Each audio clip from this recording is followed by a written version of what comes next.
I think one of the nicest things about taking up the pipe again is that it gives me an excuse to sit in the snowy woods for a moment and look around and make a little, not a camp really, but a rest place. Clear a bit of snow on a log, which I wouldn't otherwise do. But now I have a purpose, because I need to smoke my pipe, or I wish to smoke my pipe. So it goes. I think it's very dangerous to try and do things, and I'll explain what I mean if I can, because it's applying the will to do something, and the will is a very dangerous part of our spirit, because it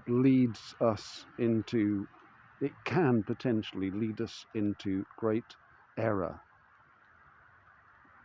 and it can become destructive. So when we apply the will, we have to do it impeccably, carefully, accurately, and the thing that we will ourselves to achieve must be achieved. So really, it's dangerous. In the world of sorcery, the will has to be used, I think, with almost surgical precision, and they reinforce it with hallucinogens and things of that nature, and ritual. But in the main thrust of things, my experience latterly has been that it's better to just do things. And every time I find myself wanting to do something, I try and push the thought out of my mind, I suppose, or I don't focus on it. Because I suppose I follow the reasoning that when I want to do it enough, I will do it. And currently it's just a passing fancy of some description that will soon leave the narrow confines of my conscious mind and morph into something else. So, like stating goals, you're and thereby setting oneself up for failure.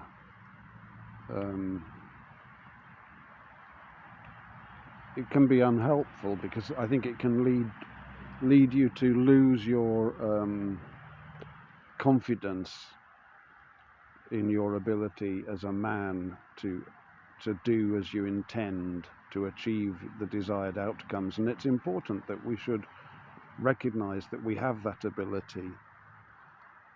But there are many paths, of course, that we can become slightly lost on. And that's why it's dangerous to apply it, because we could be applying it in an unhelpful direction. And speaking of unhelpful directions and messages from the media, I was reminded, for some reason, of the musician Sting, who I'm slightly against somehow in my mind, although I don't know him. But I knew somebody who knew him. But I don't, it's not really him perhaps, but anyway, the musician Sting and the things that he sang. And one of the most famous things that he sang, and something that I've thought about often and maybe used as a justification in my life, is that contention, if you love somebody, set them free. And I think a lot of people would agree that that's very good advice. And I used to think it was quite helpful sort of thing you could say. It seems reasonable. If you love somebody, set them free. But is it, ultimately? If the person that you're speaking of is a child or a woman also. Freedom isn't something that sits well with a woman, although she may think differently. And if anybody's had any experience of, how should we call it, control in a relationship, then they will probably realize that, to their surprise, their partner, the woman, was clearly far more comfortable with it than perhaps they had thought she might be. You know, we do need to guide women, and a guiding hand can be, I think, very attractive for a woman. That's what she needs. Certainly, if you love somebody, set them free. I'm sure that's been used many times to offload troublesome partners, and even perhaps children. But I mean, a child, until they marry, really it's our responsibility as men to try to guide them rather than cutting them free.